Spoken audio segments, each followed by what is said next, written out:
and talk about the rumored cast of RuPaul's Drag Race Canada versus the World Season 2. So currently, if y'all love the drag queens and the drag race, y'all know I love me some drag race. I even just started watching All Stars too, which is, the infamous season when Fifi tried to rehabilitate her career. And girl, you was pretty much like you were trying to. That was the first time I think people was trying to come around and produce themselves for TV, but you failed miserably. And now so many of the girls be trying to do it. Plain Jane's the latest, be out here trying to produce herself for that damn show. But Fifi was the first villain that was trying to rehabilitate her career, and it fell flat. Production was like, bitch, you're not gonna sit up in here and try to play us for a fool. It said we would have given you the same grace as Roxy Andrews, which Roxy did it the right way. She genuinely seemed like she was trying to change after what she did to Jinx during her season. But Fifi, when she tried sabotaging, and I told you I'm watching All Stars soon now, but she tried sabotaging some of the girls on the show and then try to blame Alyssa for eliminating her. I'm like, bitch, she wasn't the only one that eliminated you. Tati eliminated your ass too, and rightfully so, because you were horrible at that comedy challenge. So when you try to sabotage certain queens on the show, talking about, oh, you're trained for doing when Katya did Princess Di, the train was too long, she cut it and she almost went up going home. So there were certain things that she would plant in people's heads. Same thing she did on the show when she did with Jiggly and a bunch of other people. She pulled it on this one. So that messed her up. But anyway, so with me watching that, and then we have UK versus the World currently airing, and then we have Drag Race, a new episode airing tonight because it's Friday. Their Pink News did an article where they have the alleged list of who will be appearing on the upcoming second season of Canada versus the World. Now, I'm gonna be honest. Y'all already know for me talking about Canada versus the World, I'm not a fan of Canada. I be feeling like y'all accents be working my root canal nerve. Sometimes the way, and there's no shade of Canadians, but it just feels like y'all be coming across a little too chipper, happy go lucky. A lot of y'all be doing that irritation shit, especially last season. That was the first time I actually watched the entire season all the way through. It was only because um what was her name? What was it? Amanda Virgo or Miss Virgo was on there. I don't know. I can't. Melinda Virgo. That's her name. Only because she was on there and she was acting crazy. She was talking about feeling her goats. I don't know what goats, but she had goats. Apparently, she was feeling. So she was basically the entertaining part. But Denim and that stupid ass vocal fry that she was doing, because we all know the bitch don't talk like that, especially when they had the parent challenge where they brought the family members on and the people they was in a relationship with. I was like, girl, we knew you don't talk like that. But she was on the show trying to exaggerate that goddamn Kim Kardashian vocal fry that she was doing. So when I say she, I'm talking queen sense. I know that Denim is a trans person who was female that transitioned into male. So I don't want people to get like that. That is what we do in our community. We refer to everybody as she, regardless of the pronoun situation. It's a gay thing. So I didn't particularly care for Canada versus the World. But when you bring other people in the mix, I will watch. And some of the queens that they mention in here, I'm actually here for it. So we'll go down the list of people who they said. So one of the queens that they said that is going to be appearing on Canada versus the World is Alexis Mateo. Bam! It looks like Alexis Mateo might be receiving a Jujubee treatment after potentially being cast on Canada's Drag Race Canada versus the World Season 2. So I actually am not bothered by this. I actually think that Alexis would be perfect. Being a part of the show. I wish I had like a group picture of Canada versus the World to kind of pick up instead of, what's that? Well, I just throw that up there so that way we could just all look at Alexis and her in her all her Latina glory. So, yeah, so I could definitely see Alexis Mateo appear on the show, especially because you know what? A lot of the older queens that's been, doing it back in the day, why not do All Stars again? So that way you could reintroduce yourself to the public. Because these younger kids don't necessarily know Tatiana and Juju B and all these other people unless you got to keep reminding people who you are.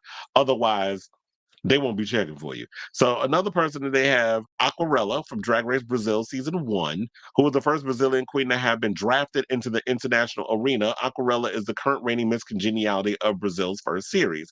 Despite only placing ninth out of the whole of the Brazil, the gourmet clown used her stunning makeup and unpredictable personality to score the hearts of viewers around Brazil. And if she's cast in Canada's Drag Race, Canada versus the world around the world. So there's her. Then we have Cheryl Hole from RuPaul's Drag Race UK season one, Drag Race UK versus the World season one. So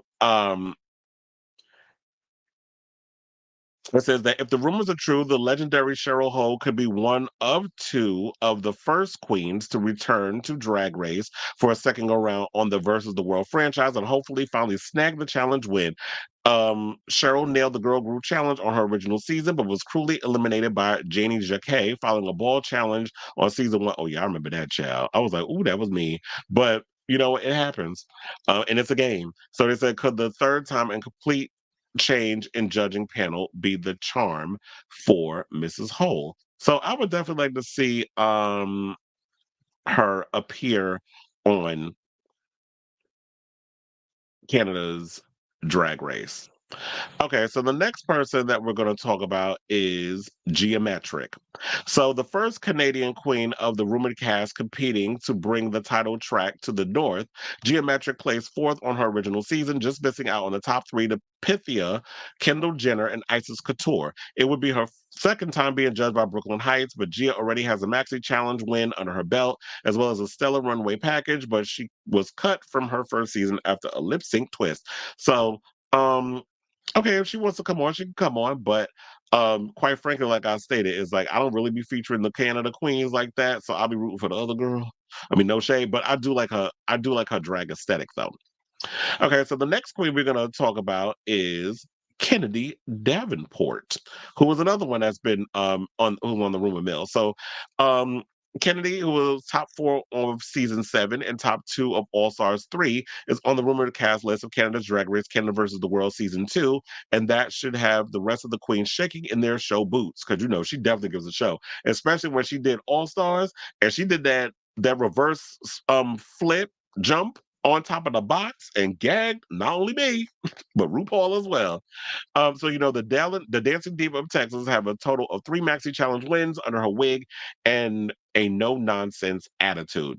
So you know, Kennedy is a seasoned queen. She's someone who is very opinionated. Dude, I love um when she was on, oh my god, what was that? When she was on Roscoe's, when she was talking about, you know, giving her opinion on the queens. I think she was on last season, and she definitely gave show. I know people was getting mad at her, but I'm like, well, wait a minute, but y'all live for it when you know all these other girls, especially last week when I thought the best episode that I saw this entire season, besides Detox and um Roxy Andrews being on the premiere. I love seeing Plasma on last week's episode because Plasma was spilling a whole lot of tea, and that bitch could talk. And that's basically what you want when you do a talk show. That you just ask a question and then go and go, and you just say what you need to say and keep it moving. Okay, so now the next queen that we go talk about is La Cajena from Drag Race France. From the first season actually, because you know how many seasons there we only got? We only got two, right? So anyway, it says following the footsteps of La Grande Dame, who is on you know UK versus the world right now, and she is definitely turning it out. I live for the fashions. I live for everything that La Grande Dame is doing this season. She is definitely eating, and she is like one of my top faves, and hopefully will win this season or be in the top two. So she originally placed 10th, otherwise known as Dead Last, making her an unlikely candidate for a spinoff. But her short time on season one of Nikki Doll's Drag Race, she made an impact on audiences of other queens alike. So they said that she'll also be, but look, she's basically the as I like to call the pork chop of the season. So when you've been chopped first, you basically the pork chop. Who was like the season one queen, who was the first ever to be eliminated history, right? Or herstory to be eliminated from RuPaul's Drag Race. So we'll see if she makes the show. Now, the next queen that we're going to talk about, excuse me, is Le Fil, who is another queen that has been added to the list. Wait, I was like, where did the damn thing go? Because I don't even see. Oh, so she's from Yorkshire, and she was another one that was eliminated far too soon on her original season, and because she placed seventh. after what some people deem a questionable Snatch Game performance. Now she returns to season two of Canada versus the World. She will be the second of three rumored UK queens to be trying to bring the crown back to the UK. Now LaFille has a group challenge win. She fell victim to Black Pepper's lip sync assassination run on Danny Beard's victory win. And the one thing is, Black Pepper was another one of my faves during that season, and Danny Beard, who I believe won that season, um, well deserved. That was a really good season of Drag Race. Okay, so now we're gonna go for that and talk about Lemon, who is allegedly joining Cheryl as a Drag Race UK versus the World Season 1 survivor. Lemon made top four of her original season, but was eliminated first on her return, a decision we feel was highly unjust. Now, the Rapturous of the North, they had an unaired runway package from the UK, and we saw it eventually, and her performance of the talent show was not worthy of a bottom placement. So I actually like Lemon. I hope she does make the show. She definitely is a force to be messed with or reckoned with, and I think she'd be a good addition to the show. Now, this might be the next one that we're going to talk about. Might be a bit controversial, but we're going to talk about her. Let's talk about Miss Fierlicious. So Miss Fierlicious from her season, I didn't particularly care for her either. She, in my opinion, on season three, was the denim of her season. She worked my root canal nerve. She irritated my entire spirit. But the fashions was everything. She was a force to be reckoned with, and she plays fourth. And she won the IDGAF war along the way. She snagged two challenge wins and fought both of her castmates, making her possible return an absolute stellar casting decision, if the rumors turn out to be true. And Saboteur-in-Chief Vivian Vanderpuss is nowhere to be seen on the cast list, so she's free to operate with as much unbridled chaos and as many prolapse dresses as she feels fit. So it'll be oh, and I didn't even know this, but she appeared on the Canadian version of the Traitors. I didn't even know Canada had a Traitors, but then again, I'm not surprised. Like every one of these shows, when you got a hit show, like I said, when you got RuPaul's Drag Race has like so many damn spinoffs that why would I be surprised that a show that's a huge hit in one area, they would have so many damn um spinoffs. So it's not surprising that they would do like a Canadian version of the Traitors. But anyway, so let's go to a name that some people would deem controversial. But I love a pun and I love an appropriate name. So another name that's allegedly being added to the docket as a possible contender for or Canada versus the world, Something Wong. So another returnee, Something Wong, originally placed seventh and was eliminated after Snatch Game. It's been nearly 5 years since season one of Drag Race, and that's a time that a whole lot of glow up. So you could just go to show that within that 5 year period, has your drag evolved, has your makeup skills evolved, has your wig game evolved. Did you get rid of synthetic and go to human hair? Like these are the things that we all care about. So yeah, her glow up, I'm sure, will be fierce, delicious. To think back to a queen prior to her, and Something Wrong, even though, child, that is such an inappropriate, whatever. I'll tell you, I love a silly pun for a name. So I would definitely love to see her come on the show and perform. Okay, so another queen that they say that is going to be a part of the show is Tyomi Banks. So the final contender of this rumored 11 Queen Strong cast list is Miss Tyomi. I know you know me. A staple of Toronto's drag scene long before the first season of Canada's Drag Race, Tyomi was eliminated shockingly early for such a powerful performer. Still during her time, she made a huge stamp on the competition with her elimination still stinging. She competed alongside Lemon, but left in ninth place after three times in the bottom. And if she's getting her heels on for another trip in the workroom, hopefully she has improved. So you know what? If you're because I had to say this, there's a lot of girls that are great in the space that they work in, like competitions and performance. Because I said that same thing when I knew Honey Davenport before people who knew who Honey Davenport was. Then when she got on the show, it's like all the stuff when I'm like, Honey is fierce. Like y'all need to see her perform. And then when she got on the show, And that happens with a lot of the queens. When you really know what they're capable of out in the real world, and it goes to show that what works what outside the cameras, when the cameras aren't off, doesn't necessarily work when you're in those situations. And some people who are okay in the spaces of performing out at bars and stuff, they're better at competitions.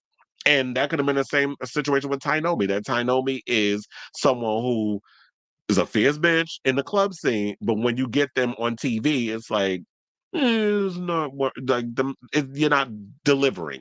So I say all this to say, good luck to all of you queens. Hopefully this list is true, or they have some juicier queens that they're going to appear to on the show. But like with anybody else in Tainomi and stuff, this is an opportunity for you to redeem yourself and show that you know what, I've grown since then, and I've gotten better now. I understand now. I want to show how to play the game and how to get beyond your inner saboteur.